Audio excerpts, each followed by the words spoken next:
Fala galera, beleza? Sejam todos muito bem-vindos ao podcast Nexus Ambiental. Vamos que vamos, mais um episódio muito especial. Tô aqui com os sócios da DWL Ambiental, tô aqui com o Luiz, tô aqui com o Diego, a gente tá com o Wagner ali fora também. Daqui a pouco a gente chama, vai ter bastante gente para conversar hoje com a gente, então sejam muito bem-vindos, é um prazer, né, estar conversando aqui com vocês. Muito obrigado, Henrique, pelo convite, a gente agradece aí pela oportunidade de estar aqui falando um pouco com você, né, com o pessoal também do meio ambiente.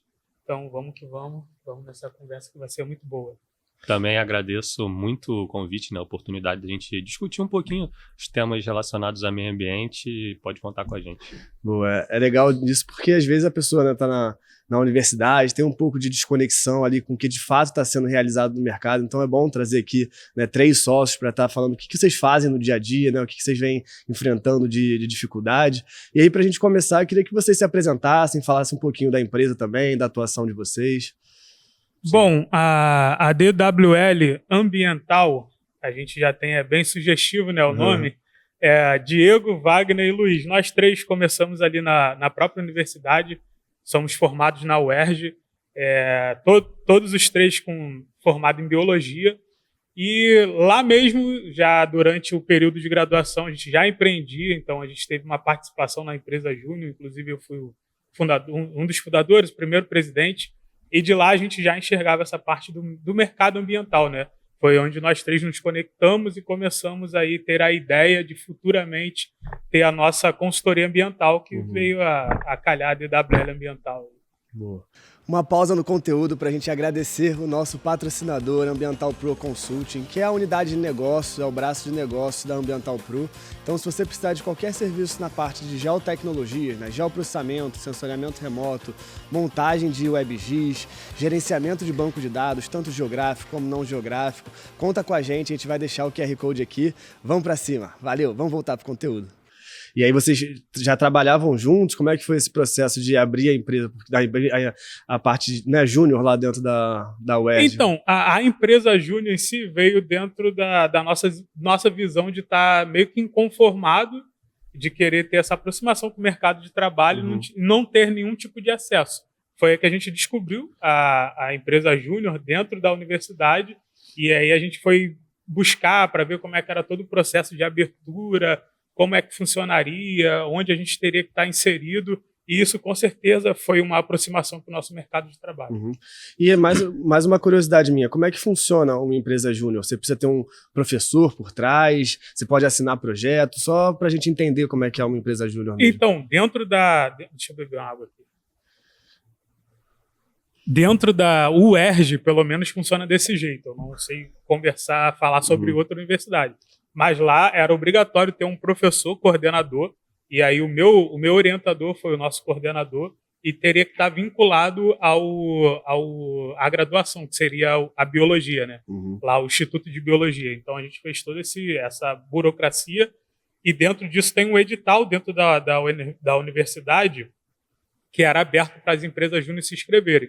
Então tinha que primeiro ter um espaço, ter um professor, e está dentro do instituto, da universidade, né? E aí esses 3 requisitos foram atendidos e nós fomos contemplados pelo edital da universidade para ser uma empresa júnior. E aí lá dentro da empresa júnior, quais tipos de projetos que vocês pegavam? Então lá era bem embrionário, né? Então a gente tinha essa visão do professor que nos ajudava, e era basicamente muito voltado para curso e alguns serviços bem pontuais que a gente conseguia fazer através de alguns outros professores que estavam nos orientando. No início era muito CAR, que a gente conseguia pegar, plano de gerenciamento de resíduos sólidos, aí, que a gente também fez bastante. Teve alguns outros serviços voltados para a parte de consultoria. Eu me lembro que a gente fez um estudo de biogás até junto com o professor, então a gente conseguiu também pegar esses estudos na época com a orientação de outros professores para estar executando através da empresa júnior, e aí os alunos que participavam, né, tinham um contato direto também com essa demanda, até para aprender como estava funcionando e como faz, qual é o processo. Então a gente conseguiu, dentro da própria universidade ter esse contato com o mercado de trabalho. Uhum. E aí a empresa júnior funciona, então, bem parecido com uma empresa convencional. Vocês tinham, tipo, departamento, por exemplo, tinha parte comercial, gestão, fluxo de caixa, vocês que faziam tudo mesmo?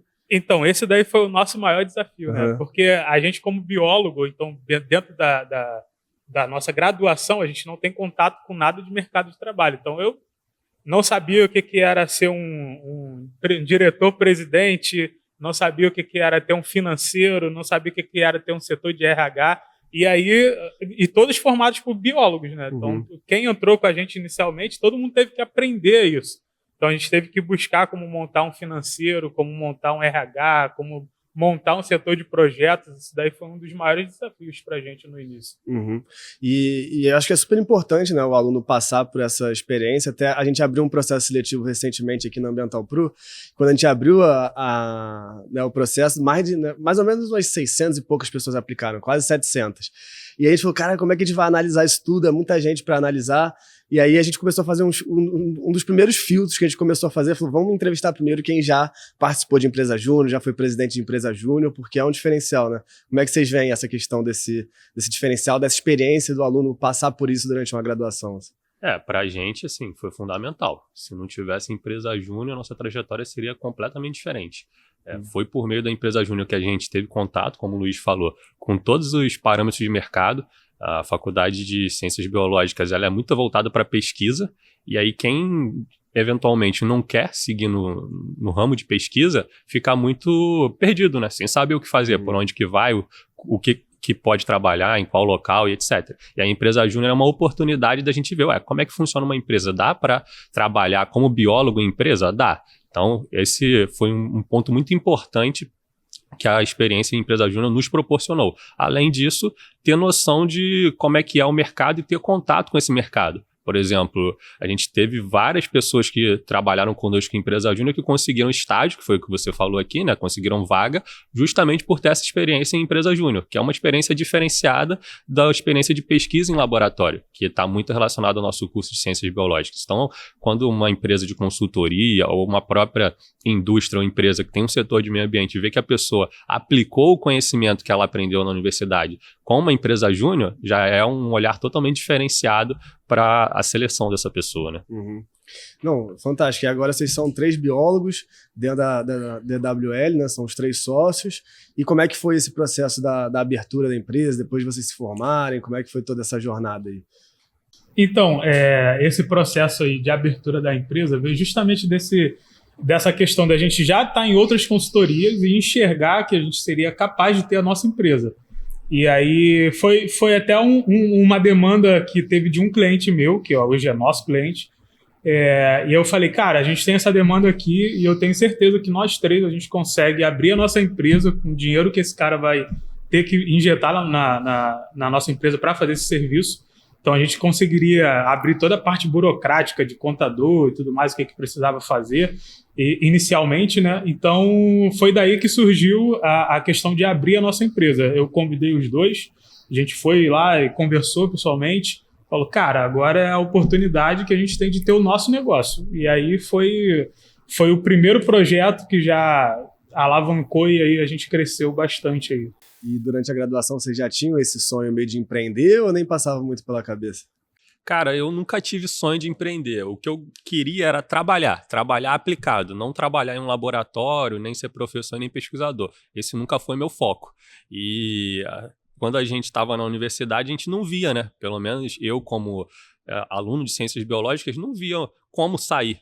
Como trabalhar de fato, porque eu via pessoas trabalhando. Você vê, por exemplo, você é formado em engenharia ambiental. Você tem colegas que você já conhece que trabalham em alguma empresa, que tem a sua própria empresa. A gente não tem isso nas ciências biológicas. A gente tem um professor, um colega que faz mestrado, outro colega que é pesquisador da Fiocruz, mas poucas pessoas a gente consegue contar nos dedos quantas pessoas, o pessoal que está como aluno de ciências biológicas conhece que trabalha aplicado numa empresa ou que tem a sua própria empresa. Então, por conta do ambiente que a gente vivia, eu nunca tive esse sonho. Calhou de eu entrar na empresa júnior, que eu estava bem perdido, sendo sincero, nessa época lá, porque eu não via uma forma de eu poder me inserir no mercado de trabalho e trabalhar. E aí surgiu a empresa júnior, que foi quando eu conheci o Luiz e o Wagner, e aí me deu uma abertura muito grande, me deu um norte, né? Eu estava perdido, vi uma luz no fim do túnel e falei, não, aqui eu consigo trabalhar também e aplicar o meu conhecimento. E aí entrei para ser estagiário de uma empresa de consultoria ambiental e aí não saí mais. Vi que isso é o que eu queria fazer, né? Eu queria trabalhar e aí o empreendedorismo, ser empresário, pintou para mim e eu agarrei essa oportunidade e estamos seguindo aí. Não, e é interessante que às vezes a universidade não tem esse viés, né, muito de mercado, não todas, tem faculdades que tem mais, né? Só que, por exemplo, biólogo tem muita atribuição profissional, né? Tem muita coisa que biólogo pode fazer. Muita coisa mesmo.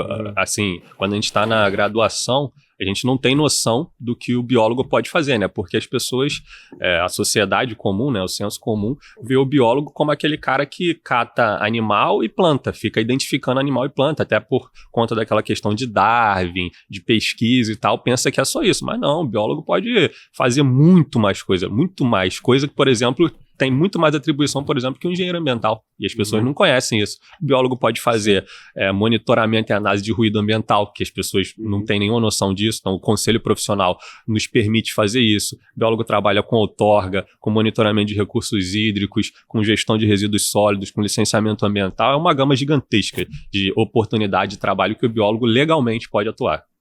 Inclusive, isso são sub-áreas dentro do nosso conselho, então a gente tem tudo lá certinho. Eu ia perguntar isso, que projetos que vocês têm mais pego aí mais recentemente, assim, o que está sendo o core de vocês? Então, a DWL Ambiental, ela surgiu muito com a demanda de fauna e flora, e ao longo do caminho a gente foi abraçando outros projetos. Hoje a gente consegue trabalhar bem aqui no município e atender alguns outros estados com a parte de ruído. A gente já trabalha com a parte de ruído ambiental. Quando precisa de alguma coisa bem específica que envolve a modelagem, tem umas subcontratações que a gente faz. Mas, de certa forma, o nosso forte sempre foi fauna e flora. E agora a gente está na área de ruído ambiental, na parte de estudo de impacto.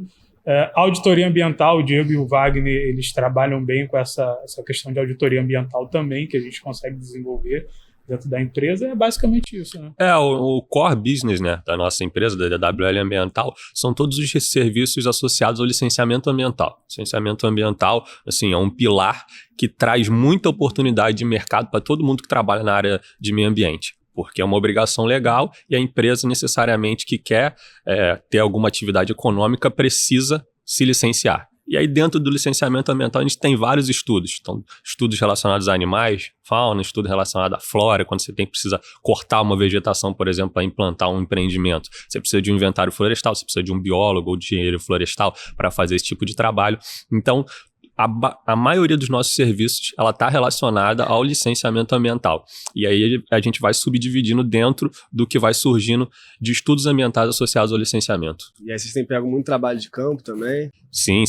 Trabalho de biólogo, né? A gente aprende até na faculdade, ele está muito relacionado à coleta de dados em campo. Eu ia perguntar isso, como é que é, para quem está ouvindo aqui pela primeira vez, como é que você falou, a gente faz muito projeto de fauna e flora. Só descreve um pouquinho, como é que é mais ou menos um projeto de fauna e flora que vocês pegam, o que vocês fazem de fato? Então, a gente pega muito trabalho relacionado à construção civil, por exemplo. Você tem, por exemplo, áreas que tem lá de floresta, por exemplo, no Rio de Janeiro, né?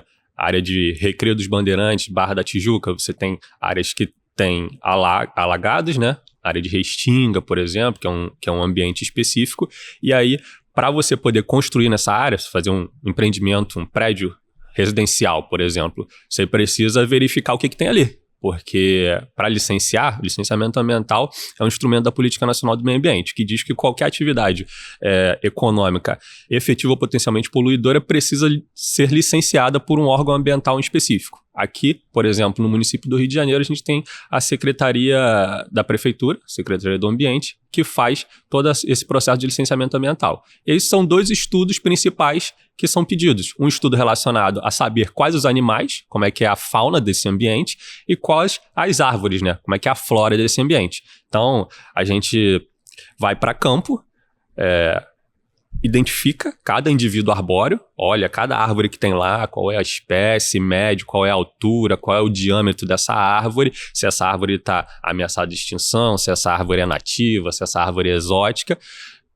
Compila todos esses dados que são coletados em campo por um botânico ou um engenheiro florestal especialista em identificação dessas espécies, faz um relatório e demonstra lá, olha, tem essa árvore aqui, tem aquela árvore, essa árvore é ameaçada de extinção, qual é o volume dessa supressão de vegetação, e aí protocola isso num órgão ambiental, o órgão ambiental vai falar, olha, precisa aqui remover 30 árvores, 40 árvores, essa árvore aqui não precisa ser removida, essa árvore aqui é ameaçada de extinção, não pode ser removida. Então esse é um tipo de trabalho que a gente faz com coleta de campo. E a mesma coisa para os animais. Então, quando a gente está numa área, a gente não imagina que tem tantos animais na cidade. É muito comum a gente achar vários animais quando a gente faz coleta de campo na cidade.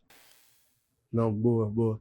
E, assim, eu até estava vendo, falando dessa parte de fauna e flora, a gente estava até comentando aqui, né, entrando nessa pegada mais de tecnologia e tal, tem muita coisa que a tecnologia está acelerando nesse processo, né, automatizando, até aquela parte de instalação de câmera para detecção de espécie. Estava vendo no LinkedIn que era tipo câmera embaixo d'água para identificação dos peixes. Então o peixe passava, ele já fazia toda uma estimativa de qual era a espécie, qual o peso estimado daquele peixe. Então é bem interessante, né? A gente tem...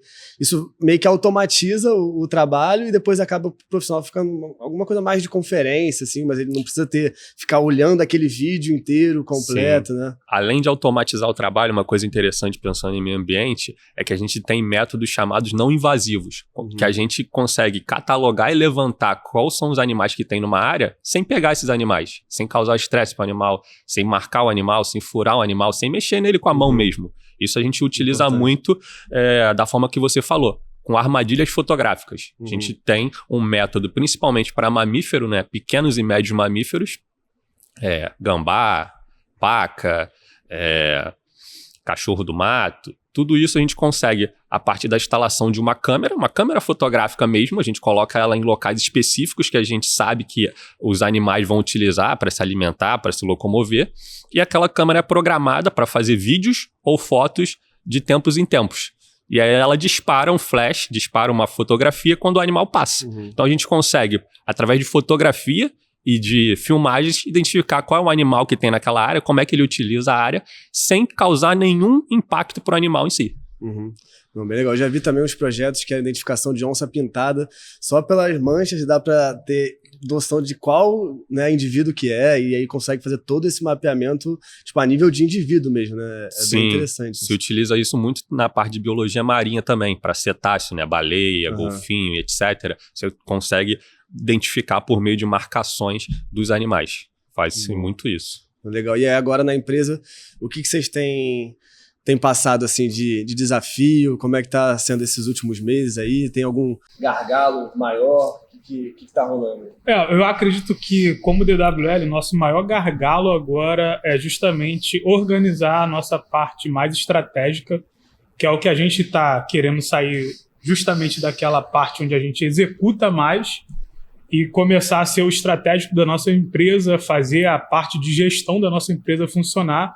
E a nossa visão mesmo é começar pela nossa parte de vendas. Então, esse daí é o que a gente quer organizar mesmo, essa pegada de ter nosso setor de vendas voltado para a captação de novos clientes, novos projetos. Então, esse daí é o nosso grande desafio agora, enquanto empresa. Eu acho que essa parte de vendas é um desafio para todas as empresas, né? Porque se não tem venda, a empresa... Mas é o nosso pulmão, né? Se não tiver venda, qualquer empresa quebra. Não tem como ter uma empresa sem venda nenhuma, né? A não ser que você tenha algum incentivo do governo e tal, mas a empresa tem que vender, né? E aí é isso, é sempre um desafio. Como é que eu vou criar novos braços de negócio? Eu vou ter um time comercial estruturado? Como é que eu estruturo um time comercial? Uma coisa que você não aprende na faculdade. Como é que eu vou estruturar um time comercial, né? E aí você vai fazer, vou fazer a prospecção ativa, mas quem que eu vou abordar? Já vou abordar com uma solução específica? Ou vou abordar mostrando na gama de soluções que eu tenho, né? Como é que vai ser essa estratégia? Ou vocês têm estudado, têm gastado um pouco do tempo assim para tentar dar uma organizada nessa parte comercial? Sim, hoje a gente estuda muito isso, inclusive conta com a ajuda de algumas consultorias externas que estão tentando passar para a gente uma visão diferente de como a gente deve proceder, principalmente nessa área mais de gestão e de comercial, e também muito curso a gente faz, né? A gente trabalha sempre verificando o que está surgindo de novo no mercado e o que a gente pode aplicar. Essa parte comercial, como você disse, a gente não aprende, né? Nas universidades, na escola. Esse que é o grande problema. E é muito difícil você virar a chave para entender que a empresa é comercial. Ela é comercial.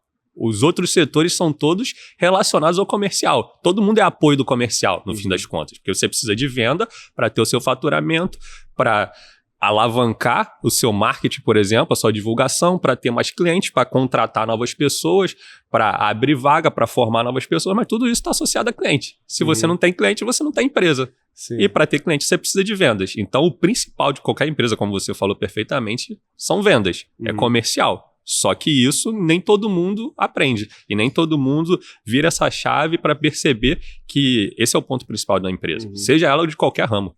Tem gente que fala, eu meio que não faço muito isso porque já tenho meus clientes, acaba sendo mais indicação.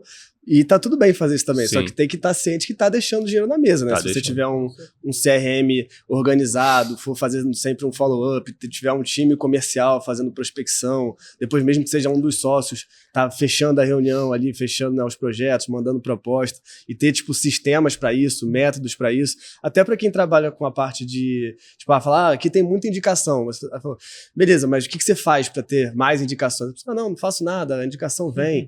Então você poderia criar um sistema, um método ali para, tipo, sempre no final do projeto você pedir talvez algumas recomendações, alguns contatos, né? Foi uma coisa que a gente começou a fazer dentro da Ambiental Pro também. A gente, né, isso principalmente na parte dos treinamentos, assim. Tinha muito aluno que meio que indicava, fez o treinamento de geoprocessamento, ou fez um treinamento de inteligência artificial, de Python. Aí fazia o treinamento, gostava muito e indicava para alguém, mas a gente não tinha nenhuma metodologia para isso, para, tipo, sempre que a pessoa terminou o curso, pediu o certificado dela, a gente vai pedir alguma recomendação ou dar algum benefício ali pro cara, tipo, eu te dou um ano a mais de acesso, se você me passar 3 nomes, a gente conseguir fechar alguma venda, algum aluno a mais. Então, tentar criar alguns métodos. Eu não sei se vocês têm alguns métodos, tipo, sempre que termina um projeto, eu peço uma indicação, alguma coisa desse sentido. Assim. A gente não tem, mas a gente pretende estruturar esses métodos. Assim, essa parte de vendas, ela é muito específica e foi como eu falei, ela é contra-intuitiva, né? E vem muito do como que o mercado de consultoria ambiental surgiu. O mercado de consultoria ambiental surgiu em geral por conta de profissionais que trabalhavam em órgão ambiental, que viram a demanda, então eles eram os fiscais ambientais da época, pediam vários estudos e não tinham pessoas para fazer esses estudos. Então eles viram a oportunidade de mercado e aí começou o pessoal do próprio órgão ambiental ter suas empresas ou trabalhar para empresas porque eles tinham expertise, eles viram a demanda e faziam isso. E aí surgia muito do que você está falando. Não, a indicação vai surgir naturalmente.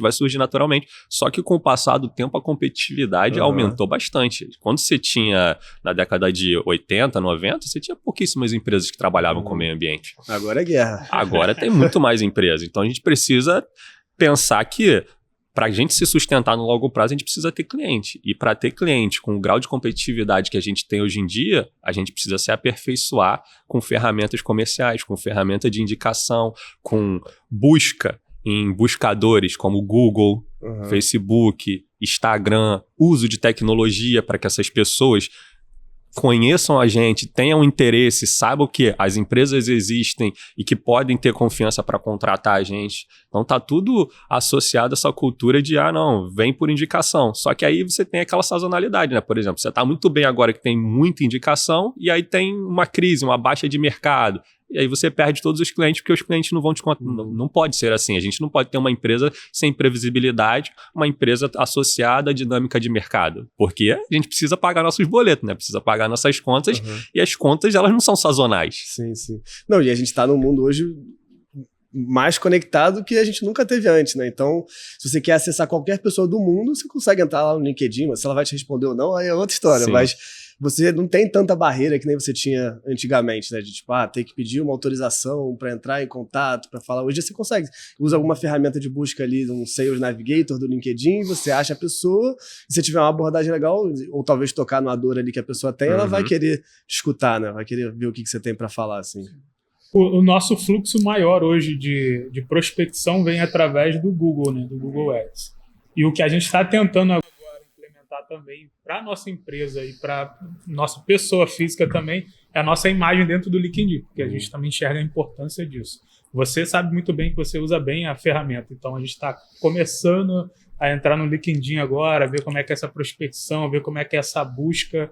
Então é que a gente quer estar agora no LinkedIn. Eu sou muito fã assim, do LinkedIn. Eu não dava tanta atenção antes, só que depois, quando eu comecei a ficar mais ativo, seguir umas pessoas que realmente me interessavam, assim, o feed do LinkedIn, assim, até para conhecimento, não só na parte comercial, mas o que tem de novidade na área, o que o pessoal está desenvolvendo de artigo. E aí tem uns posts muito bons, assim, que você fica, tipo, impressionado. E é isso, a ideia. E agora, por exemplo, tendo podcast, fica mais fácil ver alguém que fez uma publicação muito boa, né, ou uma consultoria ambiental que está indo muito bem, e a gente tem essa abertura para chamar. Então, assim, o LinkedIn, até para quem estiver ouvindo, né, tipo, fica a dica, assim, de dar uma atenção para o LinkedIn, o alcance do LinkedIn é muito bom, né? Até lá dentro do nosso treinamento, por exemplo, um dos treinamentos que é a parte de processamento, assessoramento remoto, elaboração de mapas, tinha muita gente que só simplesmente, isso é uma outra dica legal, assim, porque tinha muito aluno que só ia fazendo os treinamentos e fazia os mapas, deixava tudo meio jogado lá no computador, e aí eu falei, cara, em vez de só passar pelos módulos, fazer os exercícios, meio que depois deixar isso tudo desorganizado com tudo, junta, vai montando um portfóliozinho, né? Porque às vezes você depois vai para um processo seletivo, chega no processo seletivo, tá todo mundo com currículo. E você vai ser mais um com currículo lá também. Pode ser que tenha pessoas com currículo melhor que o seu, só que se você chega com o teu currículo, com um portfólio, fala, olha os mapas que eu já fiz, olha os trabalhos que eu já fiz. Então, isso eu tô falando do geoprocessamento, mas você pode usar em qualquer área, tá aprendendo programação. Meio que documenta o seu aprendizado, ou vai fazendo alguns posts no LinkedIn com alguma coisa que você já fez, né? Então, é meio que documentando os projetos, documentando o aprendizado. Sim, o LinkedIn, eu conheci há muito tempo atrás, comecei a utilizar, não para vaga, porque as pessoas pensam muito, vou publicar lá no LinkedIn para ver se tem uma vaga, aí coloca lá aquele Open to Work e tal. Não é só para isso. Acho que a dica que você deu pro pessoal que tá ouvindo é fundamental. Muito conhecimento que tem lá, porque a nossa área, ela evolui todos os dias. A nossa área, principalmente daqui a DWL Ambiental atua, que é de licenciamento ambiental, muito associado a cumprimento de legislação, de normas ambientais, ela muda todo dia. A gente tem milhares de normas e as normas vão atualizando. E como é que você fica a par disso? Eu me atualizo sempre, diariamente, entrando no LinkedIn, porque os colegas postam lá, saiu a resolução tal do INEA, saiu a norma tal, saiu uma lei tal. E você consegue lá obter muito conhecimento. Isso é uma coisa que você falou que eu vivo na prática. Várias coisas que eu aprendo, elas estão associadas a postagens do LinkedIn de colegas, de outros órgãos ambientais, de São Paulo, de outros estados. Você consegue ter uma visão global com essas pessoas postando e interagindo. A informação técnica ela é mais dinâmica no LinkedIn, né? Então, é uma ferramenta importante. Com certeza, tem novidade o tempo inteiro, né? Até eu falo isso, por exemplo, a aula que eu dou de sensoramento remoto hoje é diferente da aula que eu dava no passado. Então, porque tem uma ferramenta nova, agora eu pego as imagens direto da nuvem, não preciso fazer o download, então toda hora tem alguma novidade. E se você meio que não está estudando, não está se especializando, você não descobre essas coisas. E tem profissional que vai estar se atualizando, né? Então ele vai estar fazendo as coisas mais rápido do que você, né? Sim. Então a tecnologia ajuda isso, você melhorar a eficiência. A gente não pode ter essa mentalidade de tipo, igual a pessoa fala, inteligência artificial vai roubar os empregos. Vai. Isso é certo, vai roubar. Tem emprego que vai ser perdido mesmo. Mas outros empregos vão ser criados e você tem que estar capacitado para usar a tecnologia para te potencializar, né? Não ficar com esse pensamento pessimista que vai te substituir. Porque se você só faz tarefa robótica mesmo e você não está se atualizando em nada, aí realmente vai te substituir mesmo. Ou algum profissional que usa vai te substituir, né? Isso que eu ia falar, pô. Aí ele não precisa nem, de repente, a inteligência artificial, um robô vir para te substituir. O teu colega que está competindo com você, se ele estuda mais, se ele se atualiza, se ele quer mais, ele vai te substituir. Porque a vida é assim. A vida é dinâmica, né? Você não é igual nos anos 80, que você colocava, vou trabalhar Vou entrar numa empresa e vou aposentar numa empresa. Não tem mais isso praticamente, né? Hoje, os jovens de hoje em dia, às vezes, não ficam nem 2, 3 anos na mesma empresa. Tem uma rotatividade muito grande. Hoje tem home office, hoje o pessoal não vai para a empresa e tal. É uma dinâmica totalmente diferente e isso muda ao longo do tempo, ao longo da vida. Inteligência artificial é o que está na moda, é o que o pessoal está falando muito, mas tem coisas que estão por vir que a gente nem imagina o que vai ser. Uhum. Não, e o que tá rolando agora, um termo que eu ouvi recentemente, não sei se vocês já escutaram, que é overemployed, que é o cara que, principalmente a galera de TI, né, tá fazendo isso, tá rolando muito. O desenvolvedor, ele tá trabalhando full time em 4 empresas diferentes, em 3 empresas diferentes. Às vezes, ainda mais agora com inteligência artificial, que já ajuda a automatizar, os caras escrevem os códigos muito mais rapidamente, assim. Então, a pessoa meio que fala para uma empresa que tá trabalhando full time nela, só que ela tá falando full time em várias. E aí tá trabalhando numa empresa americana, uma empresa da Índia, uma empresa das Filipinas, uma empresa aqui no Brasil, e ele fala, não, sou full time para vocês. E aí o cara trabalhando sozinho e, tipo, não é uma coisa que eu concordo, né? Tem que ser íntegro. Se você tá trabalhando full time, tá trabalhando full time, né? Porque depois a pessoa fala, não, eu estou muito sobrecarregado, você me passa muita demanda. Depois fica naquela história de depressão, de problemas emocionais, de muito trabalho, e você vê a pessoa tá trabalhando para 10 empresas diferentes, e falando que tá trabalhando só em uma e tá sobrecarregado, realmente. Tem esse lado do home office. Eu gosto do home office. Hoje minha empresa, todo mundo é home office, a gente faz bastante até encontros presenciais, a gente tá indo agora para BH, vai a equipe inteira, aí a gente fica um dia fazendo tipo evento de cultura da empresa, a gente gosta de ter os momentos tipo, começo do ano também para alinhar, né, ou dezembro ou janeiro, para alinhar quais vão ser as metas do ano, né? A gente fez um encontro aqui tipo, no Rio com todo mundo, acho importante ter essa conexão, mas eu acho que se a gente deixasse a empresa 100% presencial hoje, a gente ia perder muitos talentos, né, que tá rolando muito isso no mercado também, né, principalmente lá fora, as empresas que estão voltando pro presencial estão perdendo muitos talentos, né? Como é que você vê essa questão do home office, do presencial? Como é que funciona aí na empresa de vocês? Então, a gente trabalha 100% home office, né? 100% fora de escritório. A gente começou assim, não é uma coisa que surgiu na pandemia, né? Por exemplo, várias empresas mudaram para trabalhar de home office e viram que não seria uma coisa tão maléfica, que as pessoas tinham preconceito anteriormente, a partir da pandemia. A gente, DWL, já surgiu home office. Por quê? Porque o nosso trabalho, ele é basicamente ir em campo, fazer uma vistoria, uma visita e compilar os dados no escritório, no computador. E isso pode ser feito em qualquer lugar. Que é essa questão que o pessoal divulgou muito de nômade digital, é muito relacionada a profissões de tecnologia de TI, mas a nossa também se compatibiliza muito com isso. Eu não sou uma pessoa que sou a favor totalmente de escritório, nem de home office. Eu acho que um regime híbrido é o que a gente tende a implantar por conta disso que você falou. A gente tem que ter um momento da equipe interagir, de ter uma cultura, das pessoas falarem, das pessoas verem como é que é o ambiente, das pessoas interagirem, das pessoas conversarem. E isso é muito melhor quando você tem uma interação tete-a-tete, uma interação presencial. É tipo esse podcast aqui. Você vê a diferença de um podcast que é assim, interativo, você olhando olho no olho, do que um podcast digital, de internet. Eu na minha casa, você na sua casa. Tem essa diferença. Mas o home office, eu acho que é muito bem-vindo para o profissional. Mas, claro, para aquele profissional que é responsável. A gente tem, entre aspas, a sorte de trabalhar com nossa equipe de profissionais ser muito responsável. Então, a gente não tem basicamente problemas de responsabilidade. Mas eu lembro, por exemplo, que eu comecei a trabalhar numa empresa que era 100% escritório. Todos os dias pegar lá o seu transporte público e ir para o escritório. Isso é bom? Não. É ruim, eu reconheço que é ruim.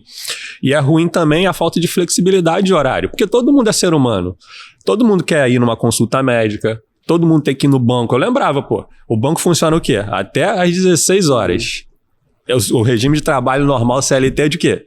De 8 às 5, de 8 às 17. Como é que o cara vai no banco resolver? Nem na hora do almoço dá pra ir, porque eles fecham na hora do almoço, né?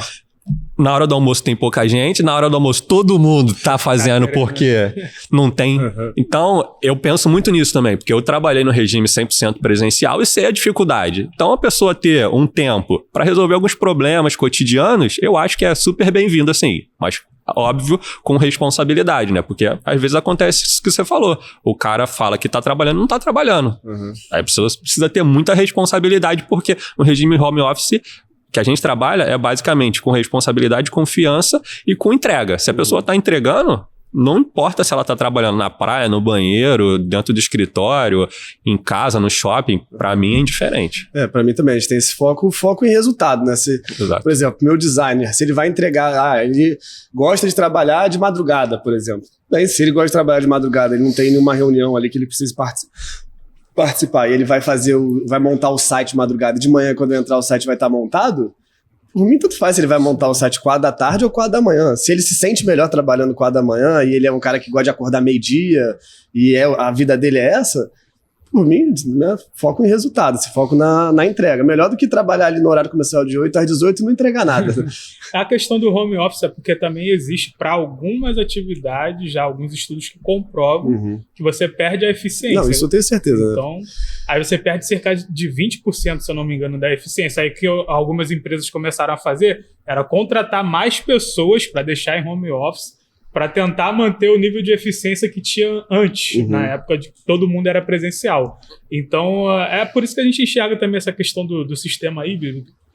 Pelo menos na nossa visão, se não todos da empresa, pelo menos nós três, uns 3 vezes por dia, 3 vezes na semana fixo, para a gente estar conversando, planejando, discutindo estratégias da nossa empresa. Então, a gente entende que também isso é importante. Não, é legal porque, tipo, no presencial eu posso chegar e falar: Luiz, chega aqui, dá uma olhada nesse mapa aqui, o que você acha? Olha só esse dado, não tá fazendo sentido. Já te chamo rápido, você já olha, a gente já conversa e já volta lá pra sua mesa. O Wagner sente bastante falta disso. Ele gosta de... Exatamente. É porque tem pessoas e pessoas, né? A gente tá falando aqui de uma média, mas assim, tem pessoas que são mais afetivas, tem pessoas que gostam de um contato mais próximo. Então, tudo isso está influenciando diretamente o ambiente de trabalho. Sim. E você deve saber, se a gente tem um ambiente de trabalho que ele é legal, que as pessoas se sentem felizes, que as pessoas se sentem realizadas, isso reflete diretamente no resultado. Então, a gente precisa pensar nisso também, no como é que o funcionário ele se sente. Principalmente hoje em dia, com essa geração Z aí, que é isso que você falou. Às vezes você vai oferecer um salário grande para a pessoa trabalhar e a pessoa não quer. Por quê? Porque ela quer trabalhar em casa. Ela quer trabalhar... Quer trabalhar numa empresa que ela realmente acredita. Exatamente. E aí não adianta. Às vezes ele é um talento e aí você vai falar, pô, você tem que vir aqui igual antigamente, de 8 às 5 todos os dias. E a pessoa vai falar, o quê? Pegar ônibus? Metrô lotado? Não. E cada pessoa tem uma realidade completamente diferente. Vale a gente estudar qual é a realidade daquela pessoa. Porque às vezes a pessoa tem que pegar 2 horas de transporte público para chegar, para fazer a reunião lá no Zoom que ela estaria fazendo de casa. Para ligar o mesmo Zoom que ela estaria ligando em casa para fazer reunião com um cliente que nem tá lá presencial. Então ela faz exatamente a mesma coisa. E às vezes não tem outras pessoas no escritório, no departamento dela, então ela fica tipo, sozinha fazendo reunião que ela poderia estar fazendo de casa. Então isso rola muito, né? Exatamente. Eu não sou nem tão velho assim e eu peguei a época disso aí que você falou. Da pessoa ir lá no trabalho, chegar 8 horas, ficar até as 5, entrar num site, ver roupa, porque eu não tinha trabalho para fazer. Não tinha trabalho por quê? Porque o comercial da empresa era fraco, não trazia trabalho, a pessoa é operacional, é fazer relatório, é preencher planilha, é fazer execução do trabalho. Se não tem trabalho para executar, ela é obrigada a pegar as 2 horas de trânsito dela, sentar, ficar olhando para nada e voltar para casa. Uma história que eu vi no Twitter, achei até engraçado, que foi o cara ele contando assim, porque ele era tipo gamer e tal, e trabalhava numa empresa, não sei se era uma empresa de tecnologia, e aí ele falou, o meu computador pessoal em casa é muito melhor do que o laptop da empresa, e aí o meu desktop em casa. Então o que a empresa mandava fazer? Ir pro escritório para fazer um acesso remoto na minha máquina em casa. Aí ele falou, é a primeira vez que agora é um home office presencial. Eu tô acessando, tem que deixar o computador de casa ligado para eu acessar remotamente o meu computador do escritório. Tá certo. Isso é muito doido, né? Mas aí voltando a falar um pouquinho dos projetos de vocês, da empresa, queria que vocês contassem assim, o que tá tendo de... O que vocês estão tendo mais de caso de sucesso? Se tem alguma história legal de algum projeto, de um resultado que no final você sentiu orgulho, assim, caramba, que legal, olha só o que a gente fez, olha só o que a gente entregou. Bom, de case de sucesso da DWL, a gente tem alguns clientes que a gente teve uma aproximação muito boa, não sei se a gente pode falar nome, acho que... Vocês que sabem. Assim, um dos primeiros projetos que a gente teve, que foi grande impacto para a nossa empresa, que proporcionou também essa questão de ter outros colaboradores conosco, foi com a Light. A gente teve um case de sucesso muito bom, inclusive a gente tem alguns contratos e a gente já atende a Light basicamente em todas as usinas que eles possuem. Então, assim, para a gente já teve trabalho lá com eles de monitoramento de ar, monitoramento de resíduo, teve a questão de fauna, de flora, inclusive a gente ainda tem monitoramentos com eles que estão aí vigentes, que é a parte de ictiofauna. Então, para a gente é um case de sucesso, com certeza, e é um parceiro nosso, né, que a gente mantém uma aproximação, e assim, foi um cliente que a gente teve ainda com a DWL iniciando, né? E foi responsável por trazer para a gente aí um fluxo de caixa mesmo que a gente até então não esperava e sabe, deu aquele...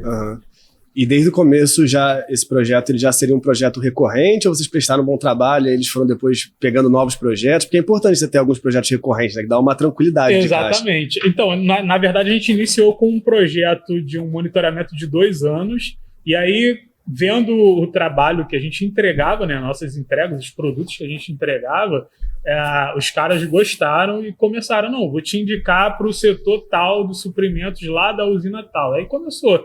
Então, a gente começou a ter contato com os outros e aí foi fluindo naturalmente. A gente atende ele, já teve outros projetos também fora do Brasil não, fora do estado do Rio de Janeiro, fora do Brasil vai acontecer. Já joga pro universo, já tá falando para jogar pro universo. Já. Mas aí fora do estado do Rio de Janeiro, que a gente pegou também com outros cases de sucesso, principalmente para monitoramento de fauna, que foi o que a gente iniciou muito dentro da DWL, então... essa parte de monitoramento de fauna, a gente também já trabalhou com Furnas, já trabalhou com... não seria a Petrobras diretamente, mas subcontratado por empresas de engenharias que estão fazendo obras e tal, então a gente já trabalhou também com esses cases de sucesso. E é basicamente o que a gente ainda continua trabalhando. Então, a gente tem aí outros monitoramentos para frente tocando, projetos aí que a gente... bem sucedido. Não, legal. E projetos grandes, né? E aí, como é que vocês fazem para meio que dar conta desses projetos grandes? Vocês trabalham também com muitas empresas parceiras, fazem muitas subcontratações, vocês já até comentaram, né, de subcontratação aqui. E aí depende muito da área, né? Por exemplo, aí vamos falar de um estudo de impacto, um EIA. Tem alguns estudos que a gente não consegue fazer, a gente não consegue executar e a gente subcontrata. Demandas de meio físico, socioambiental, então são áreas que a gente não domina, mas aí a gente tem empresas parceiras que dominam, que estão ali com a gente, que sempre também estão nos indicando para outros serviços. Então a gente tem essa troca de bola aí com eles aí para estar crescendo também junto, né? Importante. Até a gente estava conversando aqui, ó, tipo, antes, né? A gente é focado na parte de geotecnologias. O que vocês precisarem depois de serviço de WebGIS, até aproveitando, né, o nosso modelo, né, o nosso braço mesmo de negócio aqui, de projetos, é o patrocinador do podcast, é um dos grandes motivadores da gente estar aqui conversando, né, com donos de consultorias ambientais. Então, já fazer um agradecimento, né, Ambiental Pro Consulting, que a gente trabalha com foco em geoprocessamento, sensoriamento remoto, a parte de projetos mesmo, por exemplo, criação de WebGIS, né, um mapa interativo. Às vezes a empresa, para atender um TAC, precisa ter um WebGIS que vai ter tudo organizadinho, com os níveis de acesso, nível de acesso da própria empresa, nível de acesso do Ministério Público. Então a gente consegue montar isso, né, desenvolver qualquer tipo de solução de geotecnologias, toda a parte também de gerenciamento de banco de dados, né? Tem muita empresa que, às vezes, é uma bagunça, né? Os dados estão, tipo, às vezes, tudo no Drive, aí eu preciso de um shapefile, aí o shapefile tá na versão 2, e aí mas tem gente que tá com a versão 3, mas tá onde a versão atualizada, aí você fez na versão antiga, então as coisas não estão muito bem centralizadas, isso a gente sabe que atrasa, né, prejuízo financeiro para a empresa, então a gente está focando bastante nessa parte de... A gente não, né, nosso foco não é a parte de coleta de dados em campo, mas sim a parte de tratamento desses dados, de banco de dados, mapeamento desses dados. Então, quem precisar, a gente já vai deixar o QR Code aqui, depois quem quiser saber mais, a Ambiental Pro Consulting é a nossa, né, unidade de negócio aqui da Ambiental Pro. Então, depois, sempre que vocês precisarem, às vezes precisa de, né, uma parte mais densa de geotecnologias que talvez vocês não fossem conseguir dar conta sozinho. A ideia é isso, né? Porque eu acredito que quando a maré sobe, todos os barcos sobem juntos, então é se conectar com pessoas boas, para a gente estar fazendo parcerias, estar entregando trabalhos cada vez com mais qualidade para os clientes, que eu até falo, né? Qualidade não tem que ser diferencial, né? Qualidade é o mínimo, é obrigação, né? Não tá falar, aqui a empresa trabalho de qualidade. Qualidade é o mínimo. Tu não vai falar que esse é teu diferencial, isso é obrigação, né? Como é que vocês veem essa questão de qualidade aí na empresa? Assim, é fundamental, foi como você falou, é o mínimo que a gente tem que oferecer um serviço de qualidade. Qualquer cliente, quando busca qualquer serviço ou produto, ele busca um serviço ou produto que tenha qualidade, que supra as expectativas dele, né? Então, principalmente na área ambiental, foi como você falou, a área ambiental é muito multidisciplinar. Ninguém faz nada sozinho. Não adianta, às vezes quando a gente está na universidade, recém-formado, a gente acha, não, mas o conselho regional tem que lutar para as nossas... Não tem atribuição. Todo mundo trabalha na área de meio ambiente. Meio ambiente é um conjunto de coisas. Meio ambiente é tudo. Meio ambiente é a parte social, é a parte ambiental, ecológica propriamente dita, animais, vegetação, rio, mar, ar, e é a parte também do meio ambiente construído. Você consegue fazer tudo isso sozinho? Não consegue. Então a gente precisa de vários profissionais. Foi como o Luiz falou aqui. A gente conta com diversos parceiros. Quando a gente vai fazer um estudo de impacto ambiental, por exemplo, que é um dos principais estudos da área de meio ambiente para grandes empreendimentos, hidrelétrica, rodovia, ferrovia, a gente precisa de uma gama de conhecimento muito grande que uma pessoa só não tem. Nenhuma nem duas. Não existe isso. Isso é ilusão achar que você vai fazer tudo sozinho. Não vai. Você precisa de uma pessoa especialista em geoprocessamento para fazer vários mapas temáticos, para fazer várias análises diferentes, modelagens, etc. Você precisa de vários biólogos diferentes, que tem que ter formação diferente, que tem que ter especialidade em animais diferentes. Então, tem biólogo que é especialista só em ave, tem biólogo que é especialista só em répteis e anfíbios, tem biólogo que é especialista só em mamífero, precisa de veterinário para cuidar de animal. Precisa de pessoa de comunicação social, precisa de sociólogo para fazer toda a parte de socioeconomia, né? De ver o meio socioeconômico lá, como é que está a relação das pessoas. Precisa de arqueólogo para ver Instituto Patrimônio Histórico e Arqueológico, toda a parte de cultura que tem na área, dependendo da área, se tem algum elemento ali que é histórico. Isso é um profissional específico. Precisa de um engenheiro para fazer, eventualmente, uma análise hidrológica para ver qual é a profundidade do rio, para ver uma batimetria, precisa de um topógrafo. Então, a área ambiental precisa de muitos profissionais, é muito ampla. E é uma complexidade também que não dá para você assumir que vai dar conta sozinho, até porque... Vai. Por mais, né, que você tenha muitos anos de experiência, às vezes você chega lá um geólogo, ele vai ter uma outra visão de mundo daquele projeto que você está fazendo e ele vai te alertar de pontos que às vezes você nem parou para pensar, então a gente tem que ter a cabeça aberta, assim, né? Isso às vezes assusta muita gente que está saindo da graduação, né? O cara se forma em engenharia ambiental, em biologia, quer ir pro mercado, mas ele fica, mas tanta coisa que eu tenho que saber. E, na verdade, claro, você tem que estar sempre estudando, sempre se capacitando, tem que estar atualizado, mas é saber que você pode contar com parceiros, né? Tem muito aluno meu que fala isso, surgiu uma oportunidade, mas não vou pegar não, porque, por exemplo, precisa de uma parte de monitoramento de fauna que eu não sou biólogo, não sei fazer, então não vou pegar. Eu falei, calma, vamos ver, a gente tem mais de 2.000 alunos, a gente tem muito aluno biólogo, tem muito aluno biólogo bom, então vamos juntar, vamos fazer essas parcerias, vamos fazer o negócio acontecer, né? Sim, então, com certeza. É importante ter essa combinação assim, dos processos. É legal de trabalhar na área ambiental por causa disso. Todo projeto você aprende muito, né? Vocês estão sempre aprendendo muito nos projetos. Aprende bizarramente, aprende outras coisas. Assim, eu sou a favor do profissional ser muito generalista. Caso ele queira ser especialista em alguma coisa, ele precisa ter uma visão holística, precisa ter uma visão do todo. Porque isso é muito benéfico, assim. Eu vivo isso na prática, trabalhando com o meio ambiente já há cerca de 10 anos. Você precisa ter uma noção. Às vezes a pessoa acha, não, mas legislação ambiental, lei é chato, isso é só para... Não é só para advogado. Você tem que ter uma noção, pô. Tudo é baseado em lei. A nossa vida é baseada em lei. Como é que é a história do direito? É a gente ter condutas que são aprovadas pela sociedade, que viram normas e a gente tem que seguir as normas. Se a gente dirigir alcoolizado, a gente não é multado, não é preso, o que é isso? É porque tem uma norma.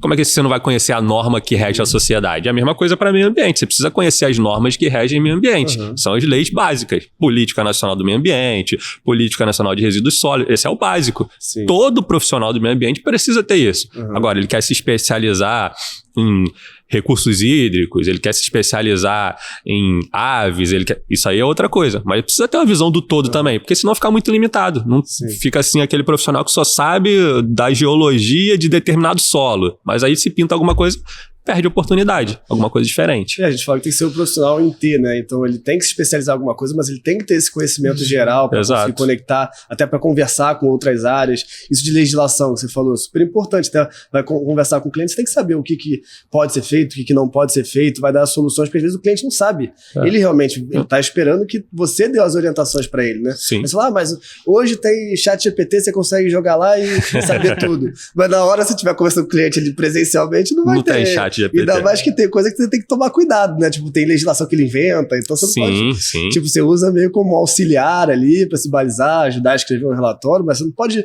sair confiando 100%, falar, deixa ele tocar tudo aí, vou botar ele pra conversar com o cliente. Conversa aí com o meu robô. E não tem essa, em legislação a gente às vezes não aprende, mas não existe, não, eu não conheço a lei, eu não preciso cumprir. Não tem isso. Parte-se do pressuposto que a lei está publicada e você precisa cumprir. Você conhecendo ou não. Se você desconhece, é falha sua. E aí, por uma empresa, por exemplo, na área de meio ambiente, ela pode ser multada, pode ser embargada, pode ser fechada. Pode, dependendo do tipo de conduta, pode ser punido com prisão, com pena privativa de liberdade. Então, tudo isso está associado à legislação ambiental. E aí, se o empresário não tem esse conhecimento, ele precisa de quê? De alguém que apoie ele e ajude. A gente até criou um software, né? A gente comentou já antes de começar a gravação, a gente criou um software de inteligência artificial que era como se fosse um especialista em meio ambiente, né? Então ele era treinado em legislação ambiental, diretriz municipal, em NBR, e funcionava legal, você subia, por exemplo, estou fazendo uma amostragem de água de um rio e saiu tais parâmetros no município tal, em Santa Catarina, e ele já conseguia buscar a legislação, já falava o que estava acima, o que estava abaixo, o que poderia ser feito. Só que, cara, o meio ambiente é muito complexo, né? Então não era muito fácil assim, de tipo, chegou a legislação, é isso. Porque às vezes tem várias legislações e muitas coisas, ainda tem coisas que às vezes uma não bate muito bem com a outra, então era algo complexo. E aí, às vezes, de vez em quando dava uma alucinada, então era algo que a gente meio que começou a ter um cuidado, porque também o negócio é para ajudar, também não é para prejudicar, né? Então, requer um treinamento ali do modelo, uma validação muito grande, então não é um trabalho tão simples, né? Então, a gente tá desenvolvendo, mas é algo que é mais complexo que eu imaginava. A gente está usando muito para aprendizado, né? Para dominar mesmo essas ferramentas de inteligência artificial, saber como é que funciona por dentro, trabalhar com a parte de programação, de API, integrar em outros softwares, né? A gente já estava até fechando uma parceria com uma empresa que era tipo de métricas de ESG, né? Então eles tinham vários índices ali a serem seguidos. O GRI de tal coisa caiu. Por que caiu? Aí a pessoa tinha que entrar em contato com um time técnico para perguntar por que tal índice, o que significava tal índice. E a nossa ideia ia ser treinar com base nos documentos daquela empresa, que já tinha explicação de todos os índices, para em vez dela ter que entrar em contato com o corpo técnico ali do suporte da ferramenta, já poder perguntar direto para a inteligência artificial, que já foi treinada naquilo, e já daria a resposta. Então, assim acaba sendo mais simples, né? De dar para... a gente não tem a complexidade, tipo, não é uma ferramenta sabe tudo sobre o meio ambiente. Ela é treinada específica naquele software. Então, explicar todos os parâmetros daquele software, então funcionava bem, né? Então é isso, a gente meio que vai aprendendo, vai vendo, faz mais sentido implementar um software específico, não faz tanto sentido ser um negócio meio geral. E é legal, é tudo aprendizado, né? Eu sou um grande entusiasta, assim, das tecnologias, até meio que um hobby meio nerd que eu tenho quando eu paro de trabalhar, fico vendo um monte de vídeo de novidade, de inteligência artificial, eu fico testando meus códigos lá para ver o que dá para fazer, criando meus agentes, né? Não sei se vocês já pensam alguma coisa, tem alguma coisa que vocês fazem tipo, muito operacional que vocês gostariam de automatizar? Vocês pensam em alguma coisa nesse sentido? Cara, assim, a gente tem as questões operacionais, né, de elaboração de relatório e compilação de dados. Foi como a gente já comentou aqui. A gente precisa sempre de fazer uma visita em campo para coletar dados. Depois compilar esses dados para escrever um relatório. Geralmente um relatório escrito mesmo. Então... tendo alguma ferramenta que a gente consiga fazer com que esse processo fique muito mais rápido, com certeza é benéfico. Por quê? Porque a gente tem uma máquina que geralmente erra menos. Então, por exemplo, em relatório vai ter menos erro de digitação, vai ter menos erro de português, que é uma coisa muito comum quando você está fazendo uma coisa repetidas vezes, né? Se às vezes precisa de uma terceira pessoa para revisar algo que você fez porque você não consegue enxergar os erros de uma coisa que você fez. Então, uma ferramenta de revisão também de texto é muito benéfica e uma ferramenta para automatizar. Se eu consigo, por exemplo, coletar os dados de uma área, colocar isso num software, numa ferramenta que ela gera para mim o relatório, é menos um custo de profissional, é muito mais relatório que eu consigo fazer no período de tempo que eu conseguiria fazer só 1 ou 2. Então, isso seria uma coisa muito boa. É uma coisa que a gente pensa assim, como automatizar esses processos que são feitos sempre, né? É uma coisa, por exemplo, você vai pensar no monitoramento de água ou no monitoramento de ar. Você vai ter um dado, todo dia ou todo mês, você precisa pegar esse dado, compilar e fazer um relatório. Qualquer pessoa faz isso.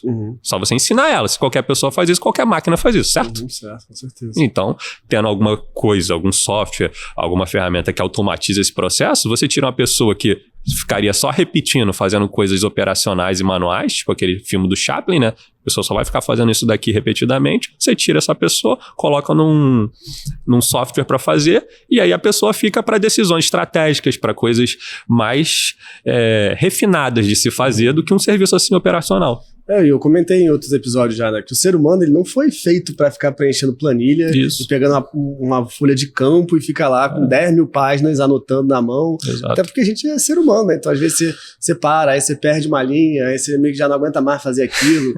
E isso é um trabalho pro robô mesmo, que ele vai fazer muito melhor do que a gente e sobra mais tempo pro ser humano ser humano, né? Às vezes você tá tão enrolado em tarefa técnica ali, tipo, bem operacional de preencher dado, sendo que às vezes quando o cliente liga, às vezes você fala, não tenho tempo, porque eu tô aqui atazanado fazendo essas planilhas aqui. Sendo que o teu trabalho era justamente falar com o cliente, dar atenção pro cliente, e você tá... Então é importante você conseguir, né, ter sistemas que vão automatizar, melhorar a eficiência desse trabalho, né? Com certeza. E vamos... Não sei se vocês vão querer também chamar o Wagner, se ele tem alguma consideração, se quiser, fiquem à vontade. Vocês sabem que a gente já tá chegando para a parte final, se tiver alguma consideração, senão... Fiquem... A casa é de vocês. Todo caso, se daqui a gente está aqui, num bar conversando, então pode... É bom contribuir com a conversa mesmo, porque assim, apesar de nós três sermos biólogos, a gente tem visões diferentes, formações diferentes, experiências diferentes, vivências diferentes e pontos de vista diferentes. Eu acho que é por isso também que a nossa empresa performa bem, porque a gente tem pessoas diferentes trabalhando e aí você consegue pegar o melhor dessas pessoas e fazer com que os resultados venham dessa diferença também. Eu sou muito fã das diferenças entre pessoas. Bom, então já aproveitando, perguntando dessas diferenças, se apresenta aí pro pessoal e fala um pouquinho dessas diferenças, como é que é? Porque às vezes é importante ter uns sócios que pensam de maneira diferente, porque cria essa discussão, né? E não é uma discussão para ver quem vai sair ganhando, é a discussão que vai ser o melhor pro cliente, o melhor para a empresa, né? Então seja bem-vindo, vai. Obrigado aí, Henrique, pelo convite, obrigado a todos que estão acompanhando a gente. Eu sou Wagner, sou biólogo, assim como o Luiz e Diego, faço parte da DWL Ambiental. Eu, antes da DWL Ambiental, já trabalhava com consultoria, né, junto com outros profissionais também, né, na Titanos, no Observatório Urbano da UERJ, e também uma construtora que era a Serra Almeida na época, né, então a gente trabalhei como consultor ambiental lá, né, parte de técnica ambiental. E a partir daí a gente conseguiu, né, construir uma certa experiência e é onde a gente reuniu realmente a empresa e, graças a Deus, até agora deu tudo certo. Concordo plenamente com você, eu acho que três cabeças pensando são pontos de vista diferentes, que contribuem de forma diferente. Às vezes um concorda com uma coisa, outros dois concordam com outra, mas no final tudo tem que converger para o melhor da empresa. Então a gente sempre...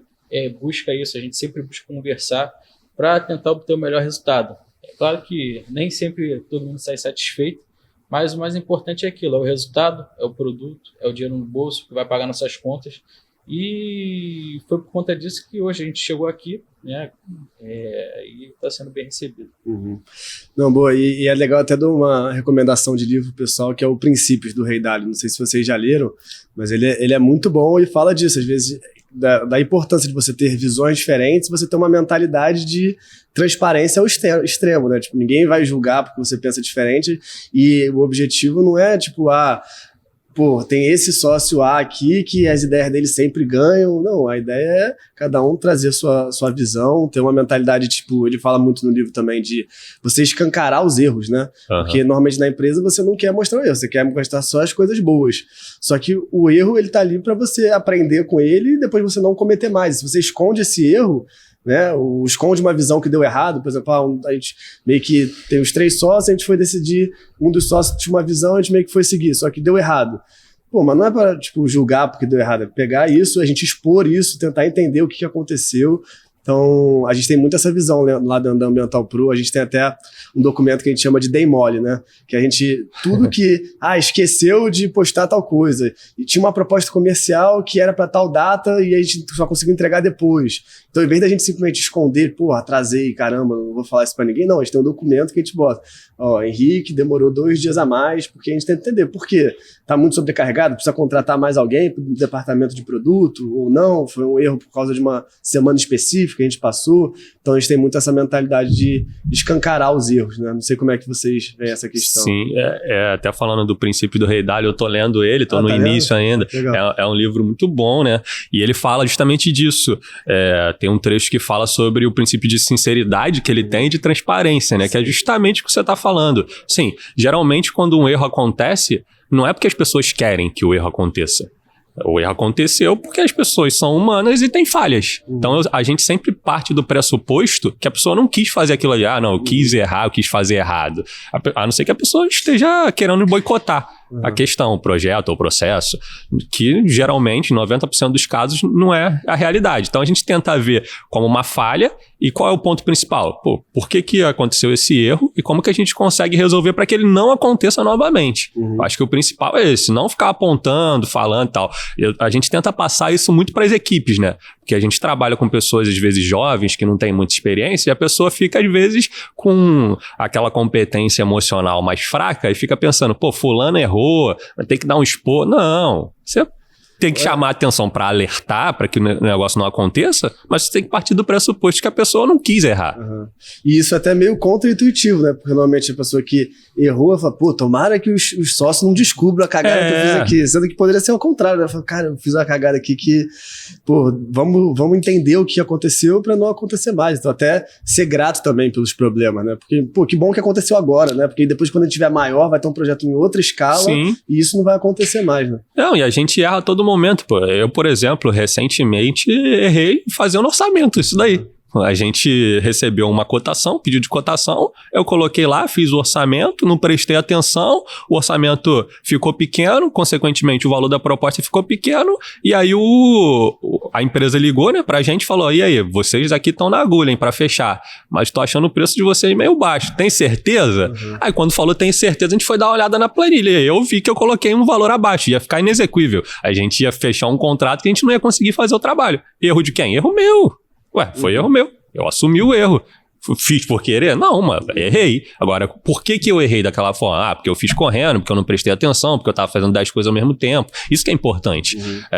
Acho que dentre nós três aqui, a gente não tem a cultura de ficar falando, não, o Wagner fez não sei o que errado, vamos crucificar. Não é o caso. É entender por que foi errado e a gente corrigir a rota. E é normal, né? Assim, até na parte de geotecnologias, que a minha experiência maior, por exemplo, você fecha o projeto e você não contabiliza que você tem que comprar uma imagem de satélite, que, por exemplo, uma imagem gratuita não vai te atender. E, cara, comprar uma imagem de satélite, às vezes você paga 60 mil numa imagem de satélite, é preço de carro zero.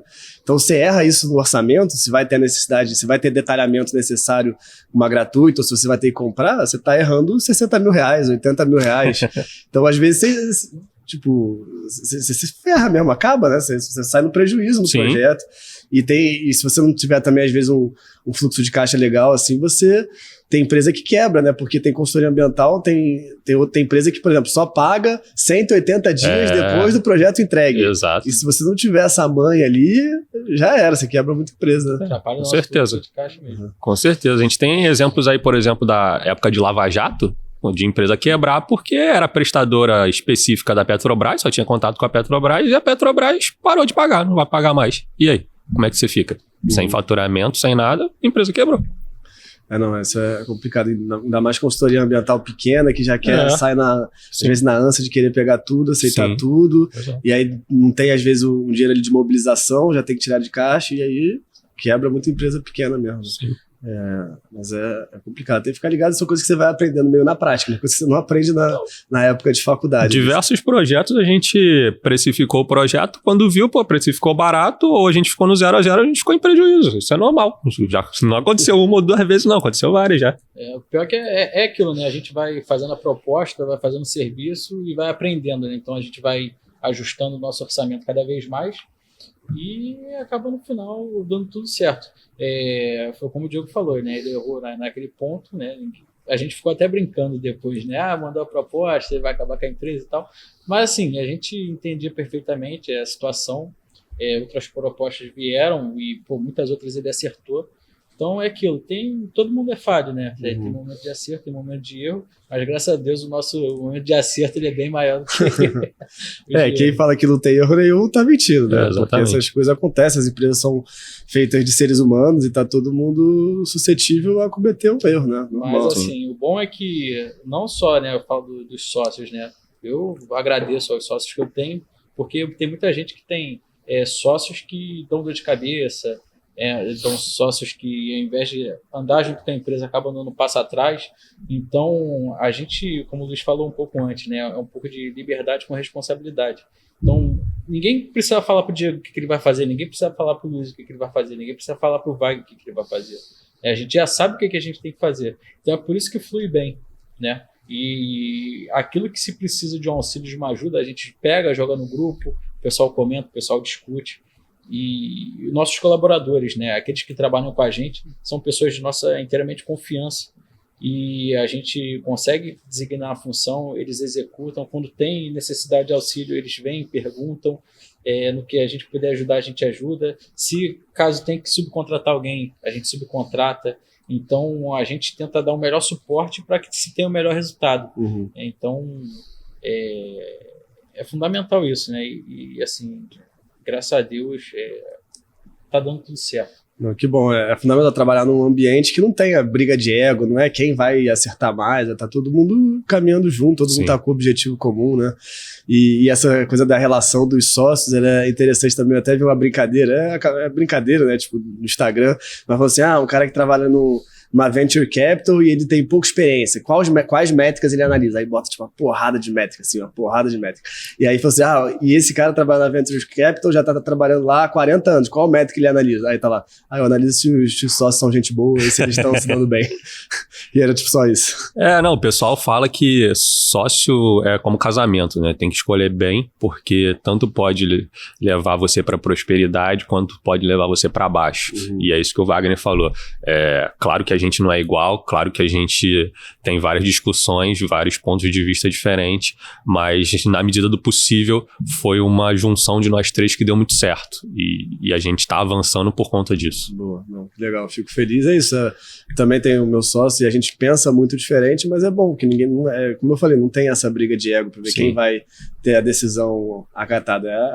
Junta com o resto da equipe também, a gente conversa, bota o papel, vê o que faz mais sentido, te testa, se não der certo, depois a gente testa a outra solução, né? Mas é legal ter essa mentalidade que fala lá no princípio, né, do Rei Dado. Mentalidade de transparência, de cabeça aberta, de querer resolver problema, né? E sem ter essa briga de ego aí. E a gente agora chegando nessa nossa parte final do podcast, da entrevista, eu acho que daria pra gente ficar conversando aqui um tempo. Com certeza. Ainda. Falar de meio ambiente, a gente tem horas e horas aí. Dá até pra mais um capítulo. Mas aí queria que vocês dessem algum conselho para o profissional, às vezes está meio perdido na área, né, qual o caminho que ele segue, porque a gente vê muito isso, né, às vezes pode ser profissional recém-formado ou não, né, tem muita gente que sai da universidade, acaba vendo um monte de conteúdo que a gente falou, cara, meio ambiente é muita coisa, então às vezes o cara fica assim, o que eu vou fazer, não sei, ou fico meio desacreditado, né, por exemplo, eu sou engenheiro ambiental, engenheiro ambiental é a profissão do futuro, mas esse futuro não chega nunca, sempre tem essa. Verdade, falam então, mesmo. Se vocês pudessem dar um conselho, assim, pro profissional que trabalha no setor ambiental. Cara, assim, o setor ambiental, ele é multidisciplinar, ele tem muitas oportunidades que a gente não imagina que tem de fato. Quando a gente sai da universidade ou quando a gente está finalizando a universidade, a gente se sente muito perdido mesmo, mas assim, em contrapartida, é um setor que a mão de obra é muito ruim. É muito ruim mesmo, assim. Então, o trabalho que vocês fazem de formação de profissionais, de dar curso, treinamento, de melhorar as competências profissionais é fundamental. Porque, assim, profissional ruim a gente tem de balde em meio ambiente. Empresas mesmo. Então, tem empresas que são reconhecidas por prestar serviços ruins e continuam. Por diversos fatores. Mas, assim, é muito difícil encontrar um profissional bom, profissional que você fale, olha, esse profissional aqui pode ficar de frente de um projeto, ele tem um conhecimento holístico, ele consegue resolver problemas, ele tem uma inteligência emocional diferente, ele consegue gerir equipe, ele consegue falar com o cliente, que muitas das vezes é uma coisa complicada de lidar com o cliente, é muito difícil. E para ser um profissional desse, eu acho que trabalhando com consultoria ambiental, a primeira coisa que a pessoa tem que saber fazer é ler e escrever. Assim, parece que eu tô falando uma besteira, mas não é besteira. As pessoas são muito falhas em conseguir ler, entender um texto, extrair dali uma informação e escrever pior ainda. Porque o nosso trabalho, principalmente da DWL Ambiental, ele é focado em produzir relatórios e estudos técnicos. Então você precisa ter uma competência de escrita muito boa, porque a pessoa que vai ler aquele relatório, que geralmente é uma pessoa de um órgão ambiental que tem conhecimento, ela precisa entender o que foi feito ali. Foi como a gente já falou várias vezes, a gente vai em campo, pega dados, coleta dados e transfere para um relatório. Só que isso precisa ser bem escrito, precisa entender. A gente estava falando ali fora, em off, em perícia ambiental. Pô, o laudo de perito ambiental ruim é muito que tem. Porque não basta ser técnico, mas tem que ser didático também. Tem que ser didático. A pessoa tem que entender o que está escrito ali. Você não precisa falar difícil. Eu tive um chefe uma vez que falava que se o relatório está muito fácil, está ruim, porque o cliente não tem que entender para contratar a gente de novo. Discordo completamente disso. A informação tem que estar simples, tem que ser de fácil entendimento. Você tem que escrever de uma forma que a pessoa entenda claramente, até para não gerar problema, não gerar dúvida. A gente tem dentro de processo de licenciamento ambiental que a gente trabalha muito, sempre a fiscalização do Ministério Público, ou do Estado, ou do Governo Federal, Ministério Público Federal. Então, se a gente fizer um trabalho ruim, a gente está sujeito à fiscalização, está sujeito a pena, está sujeito a multa, está sujeito a vários problemas. E isso começa numa escrita muito boa. Então, acho que o primeiro conselho que eu dou para as pessoas, leiam muito, relatório técnico, estudo técnico, escrevam, testem, errem, mas essas duas competências para mim são fundamentais, além da visão holística e experiência. Experiência é isso.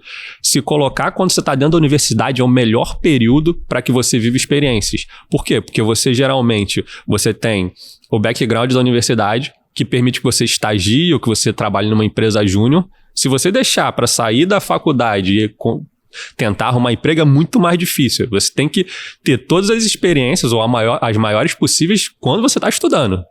Então, a partir do momento que a gente estava lá na UERJ, a gente chegou num período que as matérias não eram mais importantes. Não sei se você passou por isso também. Para mim, o que era importante era eu experimentar, viver na prática, ir em visita, trabalhar em empresa, estagiar. Isso que era interessante. Não interessa você terminar a faculdade em 3 anos, 4 anos rápido, sem experiência nenhuma. É mais fácil, quando a gente está falando de universidade pública, por exemplo, você deixar sua formação num período maior e adquirir mais experiência do que você terminar rápido achando, com aquela visão antiga que, não, eu tenho um currículo muito bom, eu me formei na UERJ, na UFRJ, vão me chamar. Não. As pessoas veem experiência.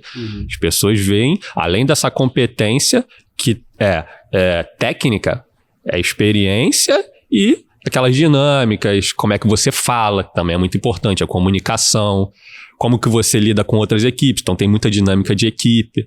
Então, os 2 pilares para mim são esses. Além das competências técnicas, que é igual qualidade de empresa que você falou, que é o básico, você precisa ler, escrever muito bem e ter experiência. Se virar para ter experiência enquanto você estiver na universidade. E aí é buscar estágio, buscar formação diferente, buscar empresa júnior. Assim, a dica pro pessoal aí que tá em universidade, empresa júnior. Empresa júnior você tem contato, você aumenta o teu networking, você vê coisas que você não está acostumado na faculdade.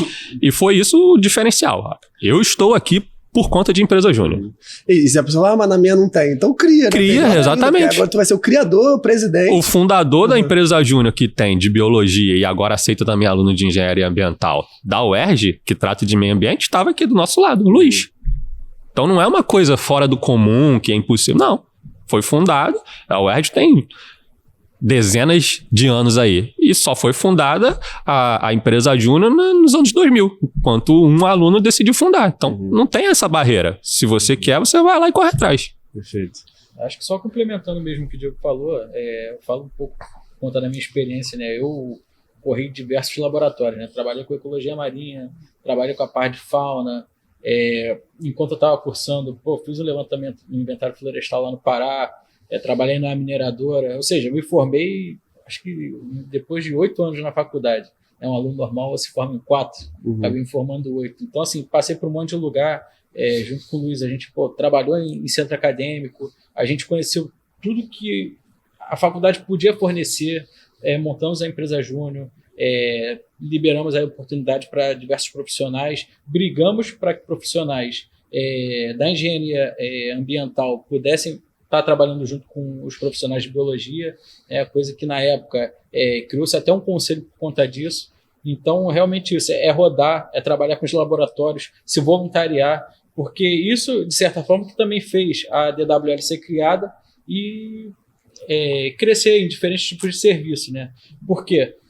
Quando eu saí do meu estágio de ecologia marinha, né, e comecei a trabalhar junto com o Luiz, né, no Observatório Urbano, né, a gente conheceu diferentes profissionais que atuavam em diferentes áreas. Né? O Luiz seguiu com um profissional na parte de fauna, eu segui com outro profissional na parte de auditoria ambiental, e Diego, nessa época, já estava trabalhando na empresa, né, a Terra Nova, que está trabalhando com diversos projetos. E aí foi quando convergiu esses 3 conhecimentos e a gente conseguiu trabalhar com uma ampla variedade de serviços diferentes. Né? O Luiz, que é a expertise dele na época de fauna, o Diego na parte de licenciamento e fauna também, e eu trouxe um pouco dessa parte de auditoria. Né? Então, assim, foi extremamente positiva essa experiência nossa para poder estar conseguindo trabalhar em diversas frentes. Porque o que acontece?